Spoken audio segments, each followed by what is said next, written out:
स्वर्गीय ढगांनी आकाश फोडून वाट काढली आणि खोलीत रुपेरी सावल्या पसरल्या, ज्यात माझ्या बाजूला पाठीवर आडवा पडलेला अग्नतेत चमकणारा एक पुरुष दिसला.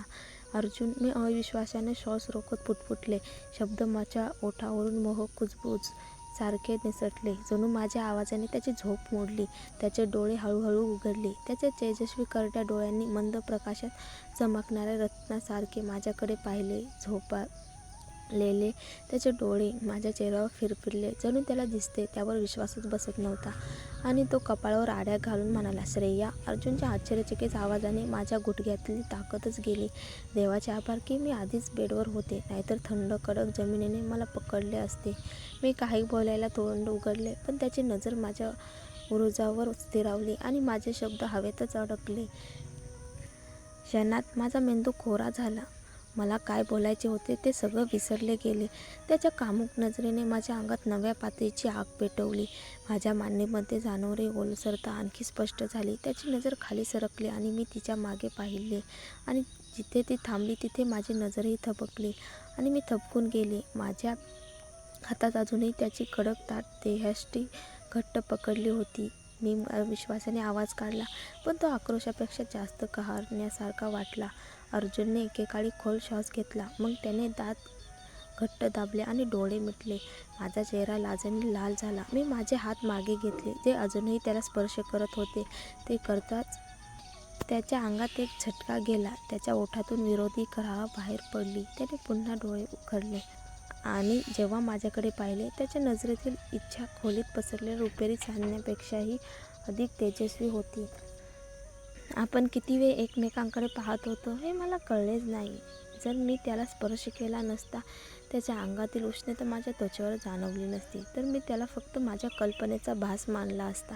मनाच्या तळाशी मला आता ठाऊक होते, तो खरा आहे. माझ्या हाताच्या टोकाला अजूनही तो क्षण झिणझिण्या आणत होता, ज्या मला आठवत होत्या की मी त्याच्या सर्वात संवेदनशील ठिकाणी स्पर्श केला होता. माझा घसा एकदम कोरडा झाला, पण मला पाणी नको होते. मला हवे होते त्याच्या बोटांचे माझ्या त्वचेवरून फिरणारे जादुई स्पर्श. मला त्याचे कडक स्नायूंनी भरलेले वंश माझ्या अंगावर हवे होते. पण मी हलले नाही, कारण मला भीती होती. मी पुढे झाल्यावर तो दूर जाईल. मी खोल श्वास घेतला, छातीत धडधडणारे हृदय दुर्लक्षित करण्याचा प्रयत्न करत. त्याचे डोळे माझ्याकडे पाहताना मऊ झाले. त्याने हात उचलून माझे गाल अलगद धरले. तू खरी आहेस, तो हळू आवाजात म्हणाला. अजूनही अविश्वास स्पष्ट होता. तू खरी आहेस, त्याने पुन्हा म्हटले. आता मात्र स्वतःलाच पटवायचा प्रयत्न नव्हता. अर्जुन इतका जवळ झुकला की आमचे ओठ जवळजवळ स्पर्शत होते. त्याच्या श्वासात पुदिन्याचा आणि दारूचा सुगंध होता. मी खोल श्वास घेतला. अंगात इच्छा गुंडाळली गेली आणि गुडघे थरथरले. त्यांच्या ओठांनी हळूच माझ्या ओठांना स्पर्श केला. मग त्याने माझा खालचा ओठ हलके चावला आणि मी थरारून गेले. हृदय छातीत उलटसुलट झाले. मग त्याच्या दोन्ही हातांनी माझी हनुवटी पकडली आणि क्षणाचाही विलंब न लावता त्याने माझ्या ओठावर आपले हक्क गाजवले. तो किस कठोर आणि वेडसर होते, ज्यामुळे बाकी सगळं विसरले गेले. आज रात्री माझ्या मनात फक्त तोच होता. बाकी जग संपून गेले तरी मला काही फरक पडला नसता. मी डोळे मिटून त्याला तितक्याच तीव्रतेने प्रतिसाद दिला. माझे हात त्याच्या मानेभोवती गुंडाळले. त्याने आपले वजन माझ्यावर टाकले, पण दोन्ही हात माझ्या बाजूला टेकून मला चिरडले जाण्यापासून वाचवले. त्याचे ओठ पुन्हा हलले. आता किस अधिक खोल, अधिक दीर्घ होते, जणू आम्ही एकमेकांपासून पुरेसे मिळवू शकत नव्हतो. त्याने माझे ओठ थोडे उघडायला भाग पाडले आणि मी सहज उघडले. त्याची जीभ माझ्या जिभेला स्पर्शही आणि मी माझी जीभ त्याच्या जिभेत गुंतवली. अचानक तो थांबला. माझे डोळे लगेच उघडले, कारण त्याने आपल्या नग्न देहामध्ये थोडे अंतर ठेवले होते. माझ्या तोंडून नकळत एक मोठा हुंकार बाहेर पडला. मला तो हवा होता. त्याला दूर जाताना पाहून माझ्या हृदयाला वेदना झाल्या. असू बघू नकोस, त्याने दात खात कुजबुजले, जणू माझ्या भावना माझ्या चेहऱ्यावर लिहिल्या होत्या. त्याच्या डोळ्यात क्षणभर यातना चमकल्या. तुला हे खरंच हवंय का, त्याने विचारले. त्याचे तेजस्वी करडे डोळे माझ्या डोळ्यात खेळले. हवं हा शब्द खूपच कमी आहे. मला त्याची ओढ इतकी होती की ती शब्दात सांगता येणार नाही. मला तो हवा होता, पण देह, आत्मा सगळं. आणि हो, जरी तो माझ्यावर प्रेम करत नसला तरीही मला तो हवा होता. आज रात्री मी त्याला दाखवणार होते की मला तो कधीही हवासा आहे, जरी सकाळी उठल्यावर मला पश्चाताप झाला तरी. मी माझ्या नाकाचा टोक त्याच्या नाकाला हलके स्पर्शवला. मग त्याच्या जबड्यावर फुलपाखी चुंबनाचा वर्षाव केला. तो ताणला गेला, विरोधात हुंकारला, पण मी थांबले नाही. त्या क्षणी माझ्यात फक्त कच्ची जळती भूक होती.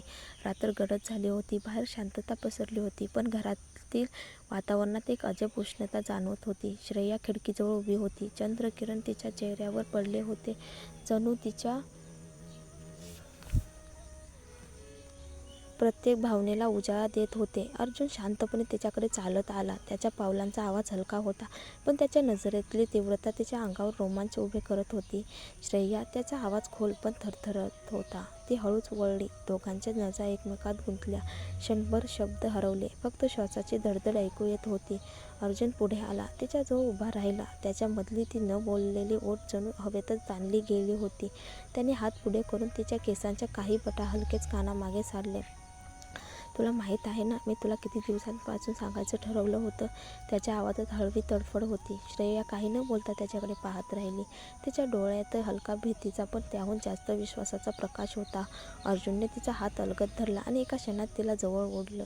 त्याच्या मिठीत तिला एकच वेळी सुरक्षितता आणि धडधड जाणवली. चंद्रप्रकाश, शांत रात्र आणि दोघांची ओढ, सगळं काही जणू थांबून फक्त त्याच्यासाठी श्वास घेत होतं.